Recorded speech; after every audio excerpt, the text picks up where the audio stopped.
اللہ پاک ہمارے گھر کی اسلامی بہنوں کی حفاظت فرمائے, انہیں با حیا با پردہ بنائے. خاتون جنت بی بی فاطمہ الزہرا رضی اللہ تعالی عنہا کے پردے کا صدقہ عطا فرمائے. خاتون جنت رضی اللہ تعالی عنہا جو ہے نا, یہ جب پیارے آقا صلی اللہ علیہ وسلم نے پردہ فرمایا نا, اس کے بعد زندگی میں کبھی مسکرائی نہیں سوائے ایک بار. ان کی یعنی مسکراہٹ چلی گئی چہرے پہ سے, حضور نے پردہ فرمایا تھا, لیکن صرف زندگی میں ایک بار مسکرائی. وہ کیسے؟ تو ایک صحابیہ کا بیان ہے کہ حضور علیہ السلام کے پردہ فرمانے کے بعد ان پر غم لاحق ہوا کہ مسکراتی نہیں تھی. اور ایک سوچ ان کی یہ ہوتی تھی کہ جس طرح میں نے اپنی زندگی میں اپنے آپ کو با پردہ بنائے رکھا ہے, با حیا بنائے رکھا ہے, کہیں ایسا نہ ہو کہ جب انتقال ہو جائے تو جنازے پر میری کفن پوش لاش پر کسی غیر مردوں کی نظر پڑے. اس کی فکر لاحق تھی, کیونکہ اس دور میں جنازے آج کی طرح نہیں ہوتے تھے, صرف میت رکھی جاتی تھی جو نظر آ جاتی تھی. تو یہ فکر لاحق تھی. تو ایک صحابیہ کا بیان ہے کہ انہوں نے کسی ملک کا بیان کیا کہ وہاں ایسا دیکھا گیا کہ وہاں کھجور کی شاخوں سے پنجرا بنا لیا جاتا ہے اور اس پر چادر ڈال دی جاتی ہے. جب یہ انہوں نے بیان کیا اور پھر خاتون جنت نے کہا کہ وہ کیسا ہوتا ہے مجھے دکھائیے, تو انہوں نے کر کے دکھایا کہ ایسا جنازہ بنتا ہے. تو حضرت خاتون جنت فاطمہ الزہرا رضی اللہ تعالیٰ عنہ کے چہرے رضی اللہ تعالیٰ عنہا کے چہرے پر مسکراہٹ آ گئی. یعنی اب میں مطمئن ہو گئی ہوں کہ انتقال کرنے کے بعد بھی میری کفن پوش لاش پر کسی کی نگاہ نہیں پڑے گی. اے وہ اسلامی بہنیں جو خاتون جنت کی کنیز ہونے کا دم بھرتی ہے, دیکھا تو صحیح, جو ان کی سیدہ ہے, جو ان کی سردار ہے, ان کے پردے کا عالم کیا ہے. ایک صحابیہ کا انداز یہ تھا کہ ان کے شوہر کا کسی غزوے میں شہادت کا واقعہ ہو گیا. اپنے بیٹے کے ساتھ با پردہ حضور علیہ السلام کے پاس آنے کی قصد سے آئی اور کسی کونے میں کھڑی رہی. اور جب ان کے پاس کوئی صحابی گئے, کوئی بات چیت کا سلسلہ ہوا, تو کہنے لگی کہ آپ کے شوہر کا انتقال ہوا ہے اور ماشاءاللہ آج آپ ایسی کنڈیشن میں بھی پردے کی حالت میں آئی ہے. تو کہنے لگی, معاف کر رہا ہوں, کہ شوہر کا ان کے بیٹے کی شہادت ہوئی. تو کہنے لگی میں نے اپنا بیٹا کھویا ہے, اپنی حیا نہیں کھوئی, حیا نہیں کھوئی.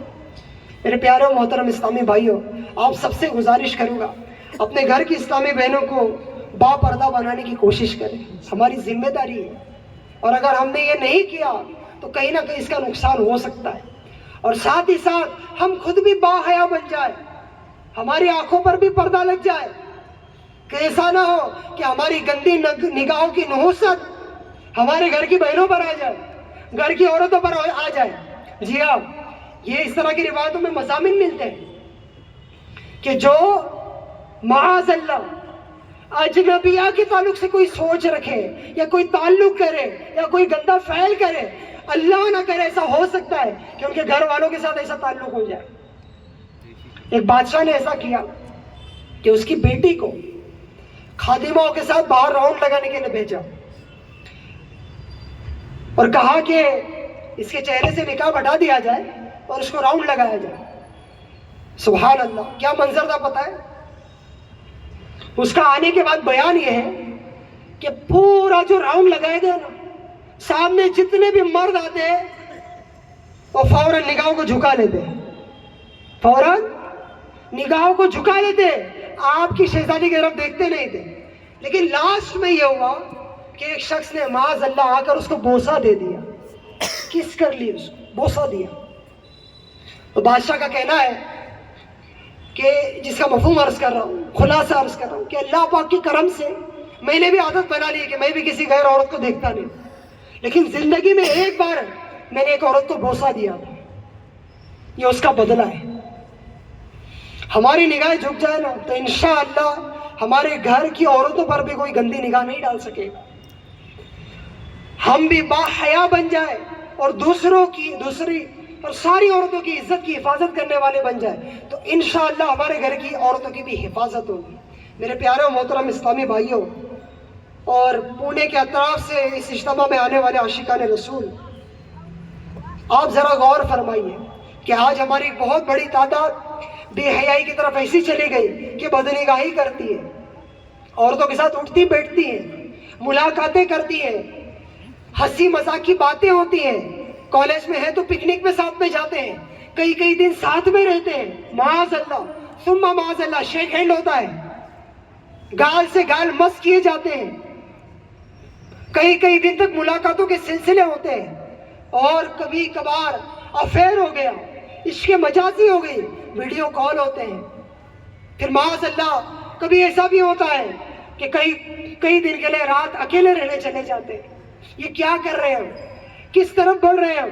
اسلام نے ہمیں اس بات کا حکم دیا ہے کہ اے مسلمان مردوں، اپنی نگاہیں کچھ نیچی رکھیں، بدکاری سے پہلے باؤنڈری لگائیے، حد لگائیے، اس سے پہلے ہم رک جائیں۔ اس قدم تک بڑھنے سے پہلے اسلام نے ہمیں روکا ہے، ہمیں بچایا ہے، لیکن معاذ اللہ ہماری قوم چلتی چلی جا رہی ہے، ہم بے باکی کی طرف چلے جا رہے ہیں۔ ہو سکتا ہے ہم میں سے کسی کے ذہن میں یہ خیال آئے کہ ہم تو اتنے آگے نہیں گئے، ہمارے بچے اتنے آگے نہیں گئے، لیکن یہ یاد رکھیے کہ جو آگے نکل گئے وہ پہلے وہ برائیاں کر رہے تھے جو شاید آپ اور میں بھی کر رہے ہوں، ابھی ہم بھی کر رہے ہوں، ہماری آنکھیں بھی بدنگاہی کر رہی ہوں۔ عورت جو ہے باپ پردہ بھی ہو نا، اگر اس کے جسم پر پردہ بھی ہو تب بھی لذت آ سکتی ہے، دل للچا سکتا ہے، چپل دیکھنے میں بھی لذت آ سکتی ہے۔ جن کے دل میں گندگی بھری ہوتی ہے نا، ان کو وہ گندگی سامنے آ جاتی ہے، اس طرح کی چیزیں دیکھ کر بھی۔ ہمارے دین اسلام نے ہمیں اس سے پہلے روکا ہے، لیکن آج ایک بہت بڑی تعداد اس کی طرف نکل گئی، ملاقاتیں ہو رہی ہیں، بات چیت ہو رہی ہے، شیک ہینڈ ہو رہا ہے، گلے مل رہے ہیں، اور معاذ اللہ کیا نہیں ہو رہا ہے، کہاں نکل گئے ہم؟ ایسے کو ڈراتے ہوئے ہمارے آقا صلی اللہ علیہ وسلم کا ایک فرمان سناتا ہوں، ذرا غور سے سنیے، دل کے کانوں سے سنیے، ذرا سوچئے تو صحیح رب کے حضور کیسے اپنا ایسا اعمال نامہ پڑھ کر سنا سکیں گے جس میں ایسے ایسے اعمال درج ہیں، ایسی ایسی گندگیاں درج ہیں، ایسی ایسی بے حیائی درج ہے، اللہ کے حضور کیسے پڑھ کر سنا سکیں گے؟ سنیے، حیا کا درس دینے والے پیارے پیارے آقا صلی اللہ علیہ وسلم کا فرمان عبرت نشان ہے، اللہ اکبر، جس نے کسی عورت کو شہوت کے ساتھ ہاتھ لگایا جو اس پر حلال نہیں، تو وہ قیامت کے دن اس حال میں آئے گا کہ اس کا ہاتھ گردن سے بندھا ہوگا، اور اگر اسے بوسہ دیا، کس کی بوسہ دیا، تو اس کے دونوں ہونٹ جہنم میں کاٹ دیے جائیں گے، اور اگر اس سے زنا کیا تو اس کی ران بولے گی اور قیامت کے دن اس کے خلاف گواہی دے گی اور کہیں گی میں حرام چیز پر سوار ہوں گی۔ پس اللہ پاک اس کی طرف ناراضی کی نظر سے دیکھے گا، اور اللہ پاک اس کی طرف جب ناراضی کی نظر سے دیکھے گا، ذرا تصور کیجئے، ایسے گناہ کرنے والے تصور کیجئے کہ جب اللہ پاک ناراضی کی نظر سے دیکھے گا، حدیث میں کیا بیان ہو رہا ہے، جب اللہ پاک ناراضی کی نظر سے دیکھے گا تو اس کے چہرے کا گوشت جھڑ جائے گا، اور جھگڑا کرتے ہوئے کہے گا میں نے ایسا نہیں کیا، تو اس کی زبان اس کے خلاف گواہی دیں گی اور کہیں گی میں نے حرام کلام کیا، اور اس کے ہاتھ کہیں گے میں نے حرام پکڑا، اور اس کی آنکھ کہیں گی میں نے حرام شے کو دیکھا، اور اس کا پاؤں کہے گا میں حرام کاموں کی طرف چلا، اور اس کی شرمگاہ کہیں گی میں نے ایسا کیا، اللہ کی پناہ۔ اور محافظ فرشتہ کہے گا میں نے سنا، اور دوسرا فرشتہ کہے گا میں نے لکھا، اور اللہ پاک ارشاد فرمائے گا میں بھی اس کو جانتا تھا لیکن میں نے اسے چھپایا۔ وہ کریم رب ہمارے عیبوں کو چھپاتا ہے، وہ ستار ہماری عیب پوشی کرتا ہے۔ اللہ پاک فرمائے گا لیکن میں نے اسے چھپایا. پھر فرمائے گا اے فرشتوں اسے پکڑو اور میرے عذاب کا مزہ چکھاؤ. میرا سب سے زیادہ غضب اس پر ہوتا ہے جو مجھ سے بہت کم حیا کرتا ہے. مجھ سے بہت کم حیا کرتا ہے. آج ہم سب بھی غور کر لیں کہ ایسا تو نہیں کہ ہم اللہ سے حیا نہیں کرتے. اللہ سے حیا ختم ہو گئی. بندوں سے تو ڈر رہے ہیں, بندوں سے تو حیا کر رہے ہیں, لیکن تنہائیوں میں گناہ کر رہے ہیں. ایک نوجوان ایک بزرگ کے پاس گیا, وہ کہنے لگا مجھ سے بہت گناہ ہوتے ہیں, مجھے کوئی علاج بتائیے, میں توبہ کرنا چاہتا ہوں, میں بچنا چاہتا ہوں. یہاں آج ہم بھی بیٹھے ہیں, ہم میں سے بھی کئیوں کا ذہن ہوگا یار وہ گناہ مجھ سے بہت ہوتا ہے, چھوڑ دو, میں بچ جاؤں میں اس سے, لیکن بچ نہیں پا رہا. وہ نوجوان گیا بزرگ کے پاس, مجھ سے بہت گناہ ہوتے ہیں حضرت, مجھے بچا لیجئے, مجھے کچھ علاج بتائیے. انہوں نے 6 علاج بیان کیے. کتنے علاج بیان کیے؟ 6 طریقے بیان کیے, تم گناہوں سے بچ جائیں گے. وہ 6 طریقوں میں سے ایک طریقہ یہ بیان کیا, وہ طریقہ آج ہم بھی لے کے ہوئے, اور اس کا تعلق بھی آج کے ہمارے بیان سے ہے, حیا کے تعلق سے اس کا موضوع بنتا ہے, اس کا تعلق بنتا ہے. تو حضرت نے فرمایا اس سے کہ نوجوان جب بھی تیرا گناہ کرنے کا پکا ارادہ ہو جائے, ہم بھی غور کریں کہ ہمارا جب بھی گناہ کرنے کا پکا ارادہ ہو جائے, تو وہ بزرگ نے اس سے فرمایا اپنے آپ کو اتنا چھپا لو, اتنا چھپا لو کہ اللہ نہ دیکھ سکے.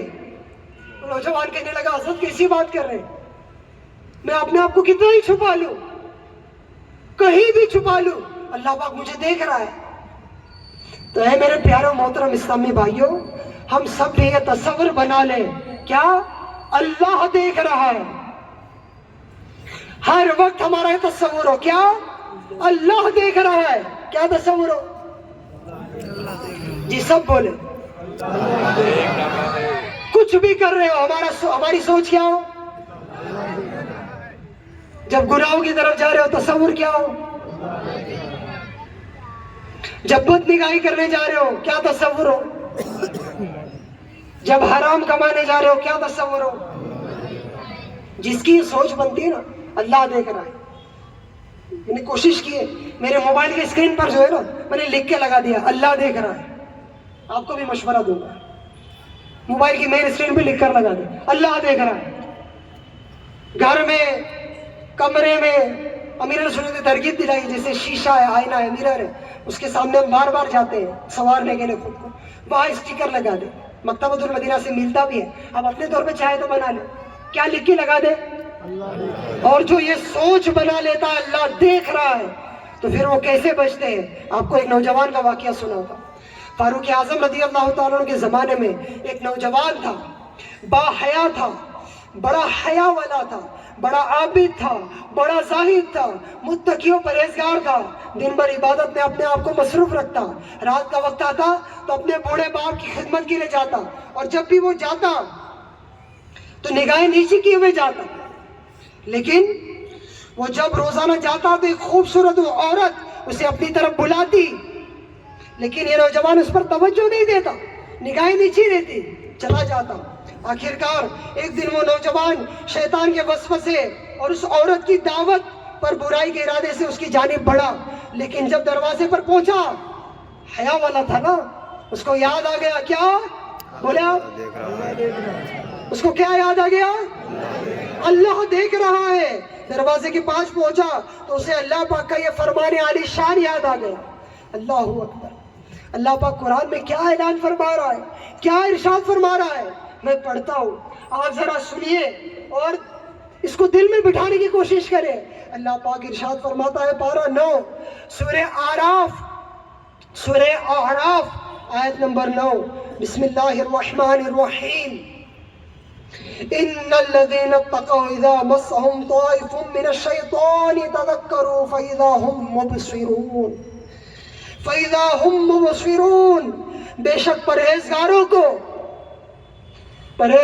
کو, اللہ سے ڈرنے والوں کو اللہ پاک اعلان فرما رہا ہے, بے شک پرہیزگاروں کو جب شیطان کی طرف سے کوئی خیال آتا ہے تو وہ حکم خدا یاد کرتے ہیں, پھر اسی وقت ان کی آنکھیں کھل جاتی ہیں. یہ میں کیا کر رہا تھا, میں کہاں بڑھ رہا تھا. اس نوجوان کو اللہ کا یہ فرمان یاد آیا, میں اس ترجمہ پھر سے پڑھتا ہوں، آپ پھر سے سنیے، اس کو دل میں بٹھانے کی کوشش کریں۔ اللہ پاک قرآن میں بیان کرتا ہے، بے شک پرہیزگاروں کو جب شیطان کی طرف سے کوئی خیال آتا ہے تو وہ حکم خدا یاد کرتے ہیں، پھر اسی وقت ان کی آنکھیں کھل جاتی ہیں۔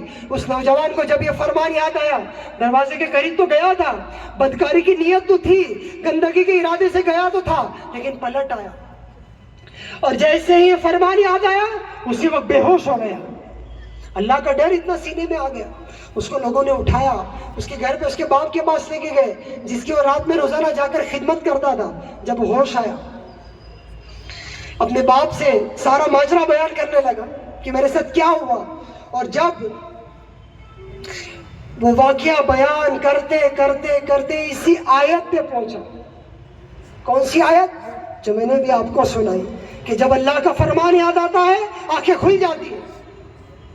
اس کو جب یہ آیت کریمہ یاد آ گئی تو دوسری بار جب یہ آیت یاد آئی تو اس وقت اس کے جسم سے جان نکل گئی، اس کے سینے میں اللہ کا ڈر اتنا آ گیا، اس کی سوچ تھی اللہ دیکھ رہا ہے، وہ با حیا نوجوان تھا، اس کو سینے میں اللہ کی حیا تھی، اس کو احساس تھا میں یہ کیا کر رہا ہوں۔ دیکھیے تو صحیح پھر انعام کیسا ہوا، کرم کیسا ہوا۔ اے نوجوانوں، اے بوڑھو، اے ادھیڑ عمر والوں، اے میرے بچوں، اے وہ اسلامی بھائیوں جو جوانی کی طرف بڑھ رہے ہیں، جو یہ سوچ بنا رہے ہیں کہ جوانی مستانی ہوتی ہے، جوانی ملی ہی اس لیے کہ تھوڑی عیاشیاں کر لے، تھوڑی بے پردگی کر لے، بے حیائی کر لے، گھوم لے پھر لے، آنکھوں کی حفاظت نہ کرے، یہ سوچ بنائے رکھے۔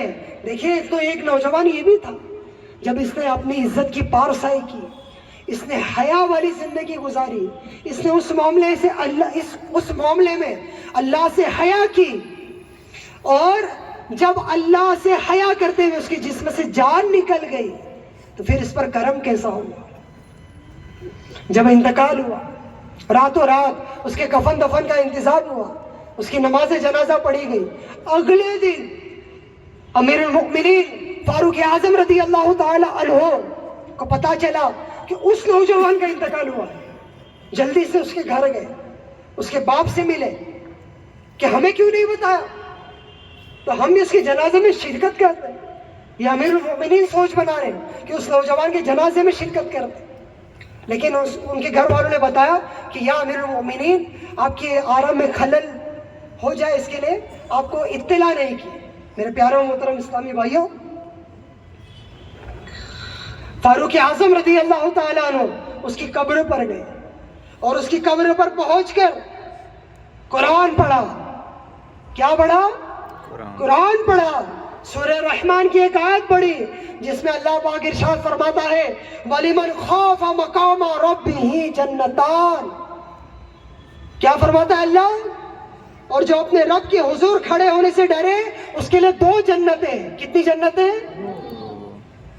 تو اس نوجوان نے قبر سے آواز لگائی، اے مسلمانوں کے امیر، اے مومنوں کے امیر، اللہ پاک نے وہ 2 جنتیں مجھے عطا فرما دی ہے۔ تو پیارے محترم اسلامی بھائیوں، گندگی کی طرف نہ جاؤ، بے حیائی کی طرف ہم نہ جائیں، بے پردگی کی طرف ہم نہ جائیں، زنا بدکاری کی طرف نہ جائیں، ارے حسیناؤں کی طرف نہ جائیں۔ ہم نے تو ان کا کلمہ پڑھا ہے جو سارے حسینوں سے بڑھ کر حسین ہے، جو ایسے حسین ہیں کہ ان جیسا اللہ پاک نے کوئی پیدا کیا ہی نہیں ہے، ان جیسا نہ کوئی تھا، نہ کوئی ہے، نہ ہو سکتا ہے۔ امام کہتے ہیں وہ خدا نے ہے مرتبہ تجھ کو دیا، نہ کسی کو ملے نہ کسی کو ملا، کہ کلام مجید نے کھائی شاہ تیرے شعر و کلام و بقا کی قسم۔ عبادت میں گزرے میری زندگانی،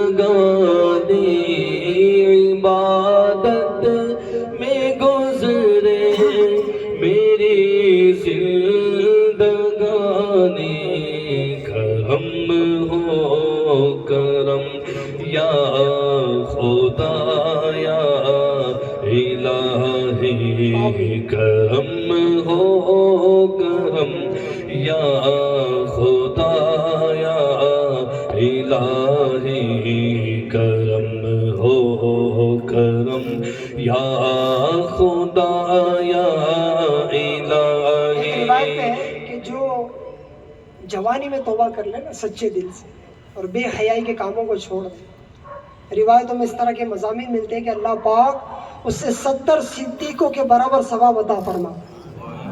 اولیاء کرام کے درجے نا، غوث، قطب، ابدال وغیرہ وغیرہ، صدیق سب سے بڑا مرتبہ ہے. اور جو جوانی میں توبہ کرے اللہ پاک 70 صدیقوں کے برابر ثواب عطا فرما.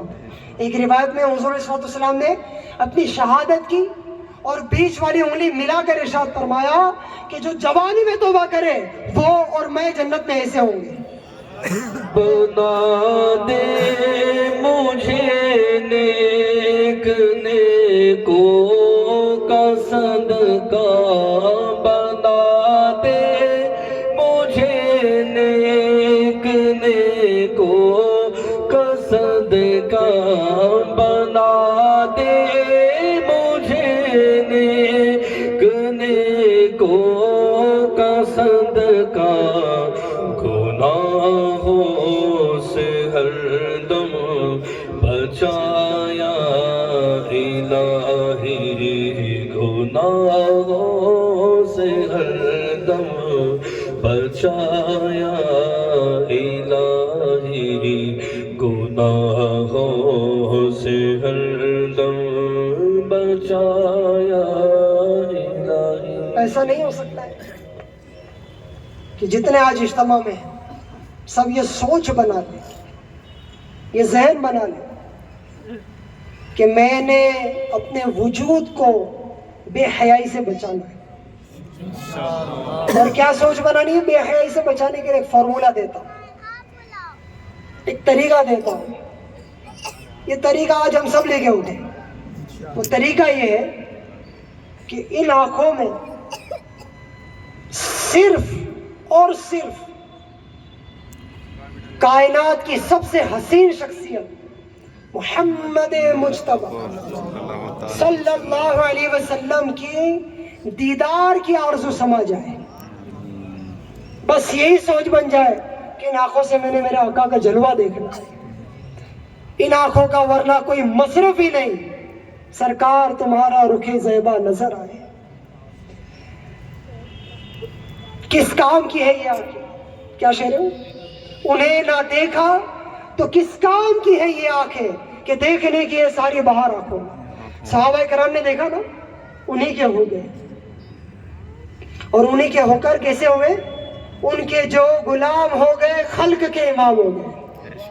تو آقا صلی اللہ علیہ وسلم کا تصور جمانے کی کوشش کریں، رہے ان کے جلوے، بسے ان کے جلوے، میرا دل بنے یادگار مدینہ.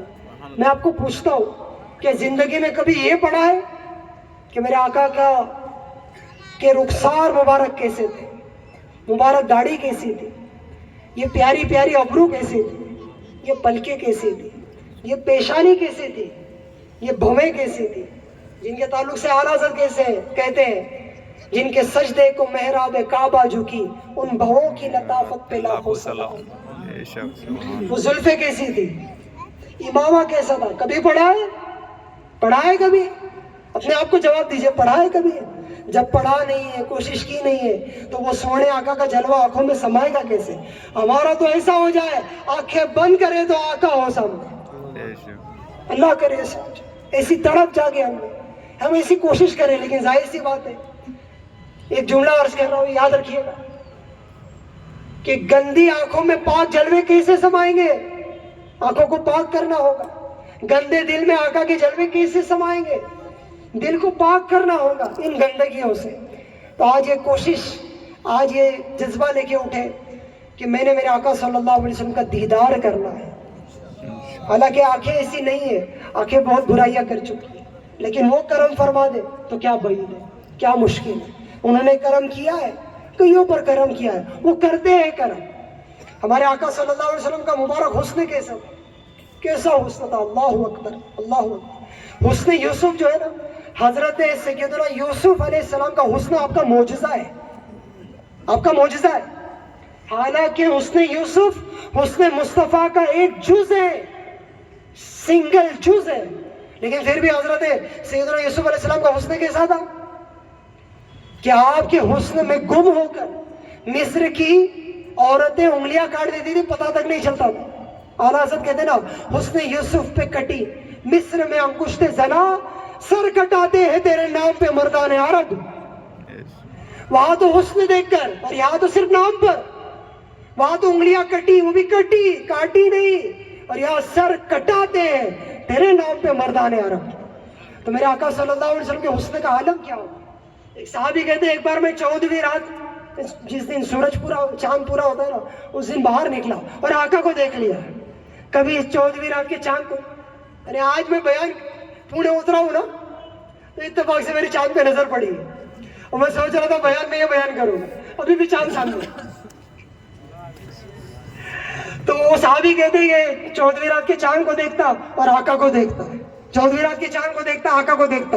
قسم خدا کی 14ویں رات کے چاند سے زیادہ خوبصورت میں نے میرے آقا کی جلوے کو پایا. کسی شاعر نے کیا کہا ہے, چاند کی طرح ہم ان کو کہے تو مجرم ہے, کیونکہ چاند ان کی چوکھٹ پہ خود سوالی ہے, خود بھیک مانگ رہا ہے. نور کی خیرات لینے دوڑتے ہیں مہرباں, اٹھتی ہے کس شان سے گرد سواری واہ. سمجھے بات کو, نور کی خیرات لینے یہ چاند سورج دوڑتے ہیں. کہاں دوڑتے ہیں؟ حضور کے چہرے کے حسن سے نہیں. اٹھتی ہے کس شان سے گرد سواری, جب چلتے ہیں تو مٹی اڑتی نا, اٹھتی ہے کس شان سے گرد سواری واہ واہ. پیارے محترم اسلامی بھائیو, جیسے میرے سرکار ہے ویسا نہیں کوئی. سرور کہوں کہ مالک و مولا کہوں تجھے, باغ خلیل کا گل زیبا کہوں تجھے. اللہ رے تیرے جسم منور کی تابش ہے, اے جانے جا میں جانے تجلا کہوں تجھے. لیکن رضا نے ختم سکن اس پہ کر دیا, خالق کا بندہ خلق کا آقا کہوں تجھے. ان سے محبت کیجئے, ان کے دیدار کی طلب پیدا کیجئے.